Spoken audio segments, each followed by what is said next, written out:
Welcome back to another episode of Harmonious at Lunch, the show that fuels your business success. I'm Brandon Gano, your host and guide through the world of harmonious business growth. Today, we're unlocking powerful strategies with industry experts to help your business thrive. If you're a business owner, entrepreneur, or executive, you are in the right place. Join me and our incredible guests today on the journey to clarity, growth, and success. It is time to revolutionize your approach to business. Let's dive in with another episode of Harmonious at Lunch.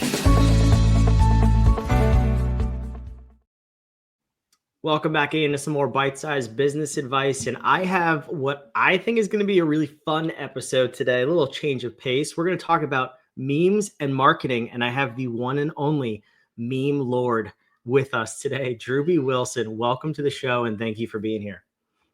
Woo, man, I am excited to be here and share a little bit of information about memes. As you said, I am the meme lord. If you guys aren't watching this on there, I've tattooed meme lord across my knuckles because I'm all the way in, and I believe that this could be the tactic that does change the game for you. So excited to share a little bit with y'all.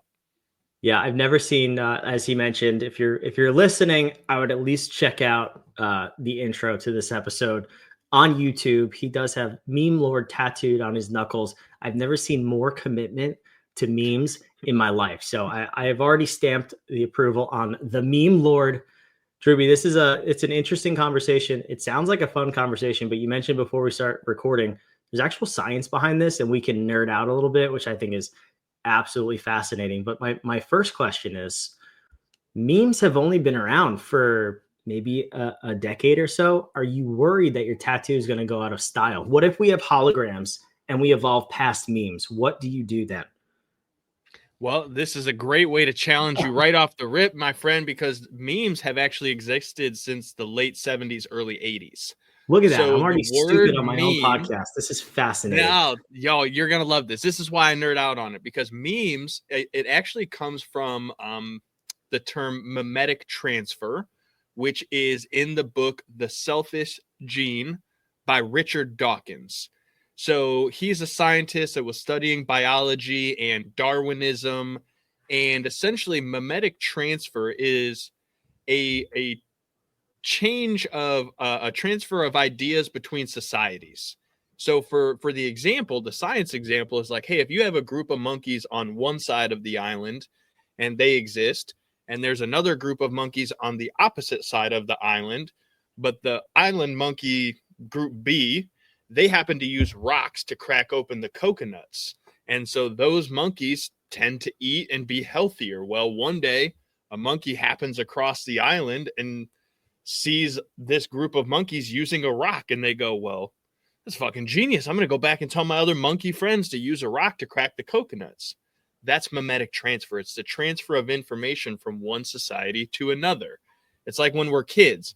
We grow up, we see people sneeze, someone says gesundheit, we go, oh, okay, that's the thing that we do when someone sneezes. So now we go around and say gesundheit. We don't know what that means. It's just the thing that we do because someone else did it. The transfer of information from one society or person to another. Now, if we forward several decades to 2024, 2010, the internet era, if you will, the idea of a meme has actually changed to being more of like a screenshot or a short video from a scene of a movie or a situation that we recognize publicly. And then it's overlaid with a new idea or context to add a new layer of funniness or, like I said, contextual idea behind the image so that we can change the message that's being transferred between individuals, cultures, or societies. Interesting. I was not aware of that. It's a great example with the monkeys, by the way, because it's very clear, what that means and kind of how it evolved. I'm curious though, because memes are so widespread now. And even when you're texting people, you can have a full conversation with memes and not ever send a single line of text, and it's fully understood by both parties. How did we get to this taking over the marketing scene? Or actually, let me start with that question. Do you think memes have taken over the marketing scene, or is that your mission? I think they're a small piece of the puzzle. I think you can overuse memes. I think you can use memes in the wrong way and send the wrong message.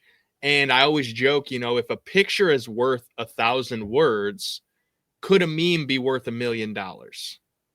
It can, for sure. I know for an absolute fact it can. Memes can win presidential elections. Memes can shift the entire feeling or emotional support for an individual or an artist. I mean, we've seen where, remember when Will Smith slapped Chris Rock? The entire internet absolutely exploded. And there was people from domestic violence groups and abuse groups and hate crime, and all of these different societies came together based around one meme. There's the different memes of Donald Trump serving fries at the McDonald's recently. That meme took over. How much do you think McDonald's made in profit from the marketing aspect of Donald Trump serving fries out of their window and millions of people sharing a meme about it? There's actual money that can be attributed to the fact that these memes are getting people's attention, getting them to do something, to take an action. And when being done correctly by smart business owners and entrepreneurs, they're able to guide the public sentiment into doing something, taking an action, making a purchase, supporting a cause, all around a picture with some words on it. Yeah, it kind of blows your mind when you think about it. When you boil it down to the overly simple of a picture with words on it, being responsible for millions, and in McDonald's case, probably hundreds of millions of dollars. I mean, that's a big deal. But you mentioned before we started recording, there's scientific fact and statistics behind this. I have to know why this is. Why can McDonald's make tens and hundreds of millions of dollars from memes, and what do we need to understand as small business owners?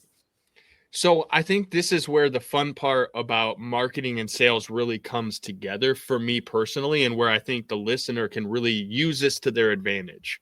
Because if we know the entire process of sales is getting someone to know us, to like us, and to trust us enough to give their hard-earned money in exchange for a product, service, experience, well, then we know that they're essentially trying to do one of two things in that decision.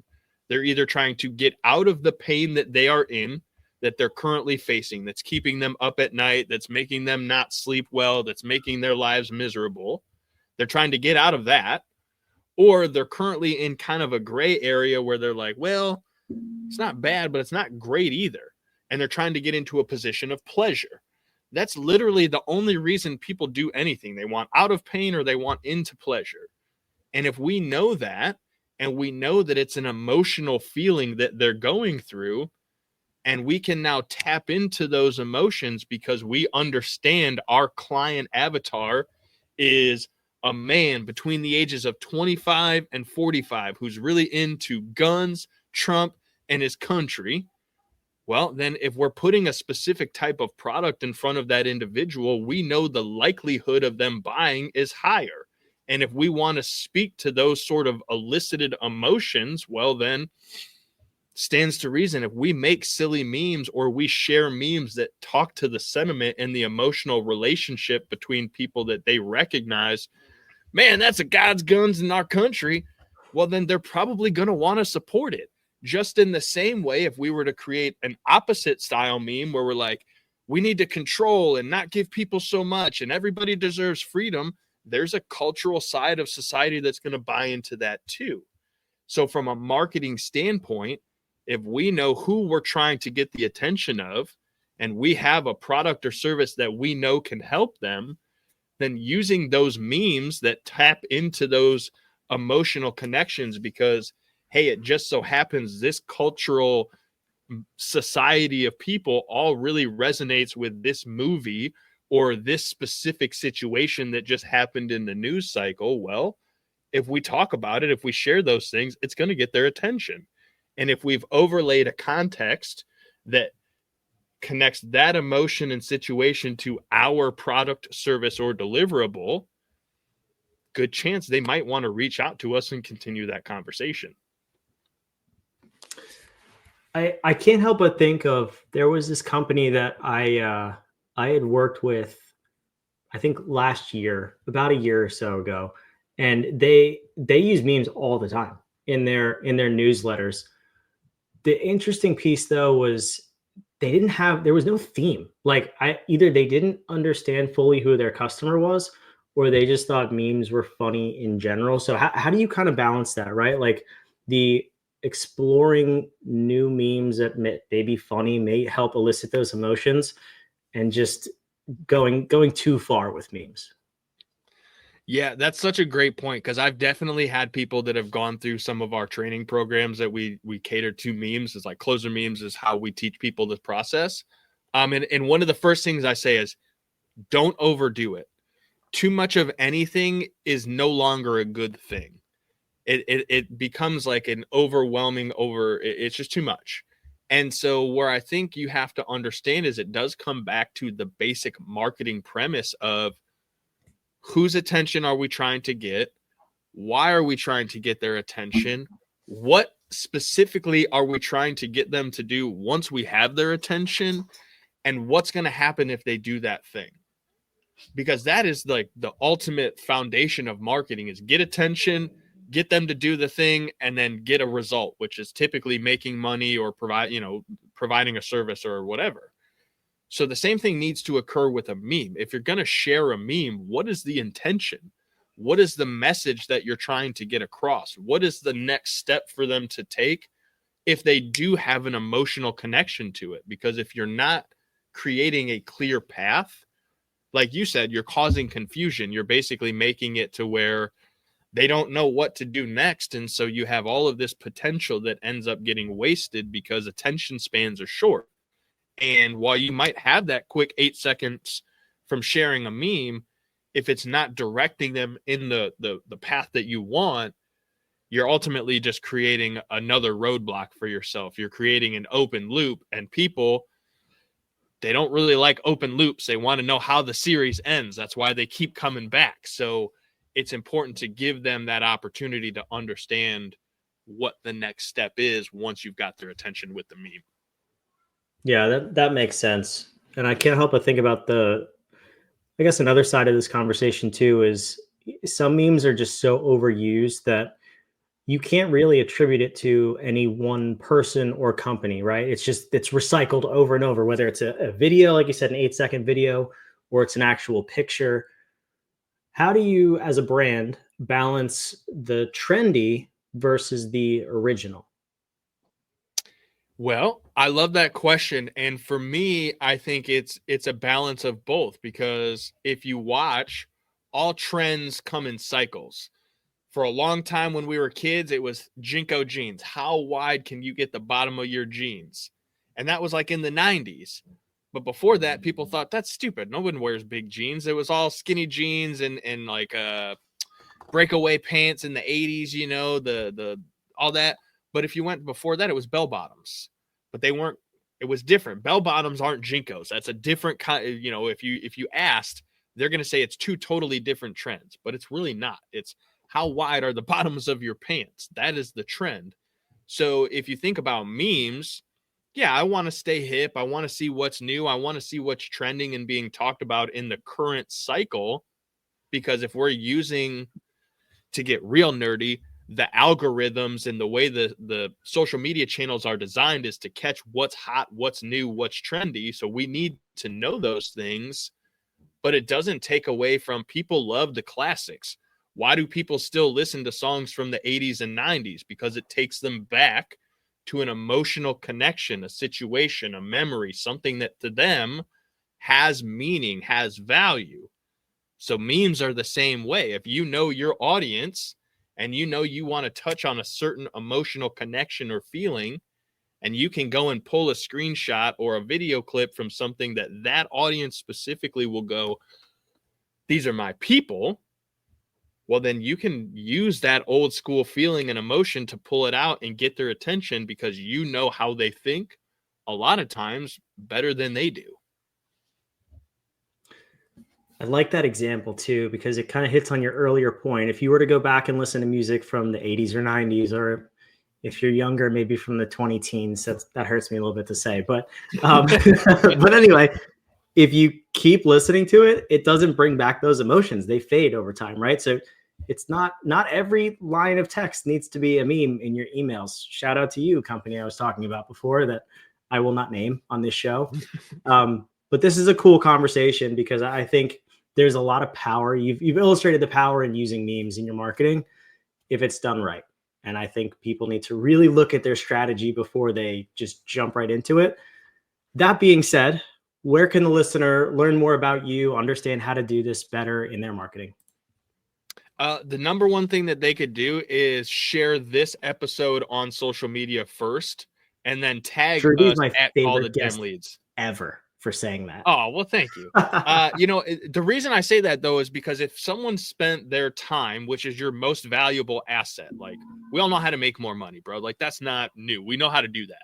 Time, energy, and effort are the only things we can't get back. So if they've invested a little bit here today and gotten value, them sharing this on social media and tagging at Call the Damn Leads, that tells me that they got something out of it. So I'll purposely follow up and reach out to them and call the damn leads myself and say, hey, thank you so much for sharing this. That's value to me. What can I do to exchange that? Because if they do that, I know they'll learn. Someone else will learn, which brings value to you and I both for our time invested to be here. After that, you're going to get retargeted because I'm great at marketing. So if you interact with our stuff at all, you're going to see callthedamnleads.com pop up in your news feed somewhere. And so that to me is the best thing that you can do because it does tell me and Brandon that you got value out of your time today and then allows me to do what I do as a great salesperson and marketer and show you our stuff henceforth forever. Can we just talk about that for a minute? That was one of the greatest call to actions I think I've ever heard on any podcast. And I'm grateful it was mine. You added value to me because you want people to share the episode. You're getting them to come over to you and think they're contributing to both of us. And then they get remarketed forever. But you were so honest and upfront about it, they can't even feel bad. That was brilliant. It's easier that way, man. You know what? You didn't need to listen to the first 17 minutes of this episode. That was your little masterclass from this episode. Drewbie, thank you so much for being here. This was fantastic. I appreciate the opportunity. I hope you guys crush today with that knowledge. Thanks, man. All right. For those of you watching, listening, wherever you are, callthedamnleads.com. It's on the screen. It's also down below in the show notes or description on every single platform. Make sure you subscribe. We want to have you back. I'm not as complex as Drewbie is. I don't know all the remarketing stuff. So I'm relying on you to hit subscribe so we can feed you more information on how to grow your business tomorrow because we put out 5 episodes a week. We'll see you on the next episode of Harmonious at Lunch.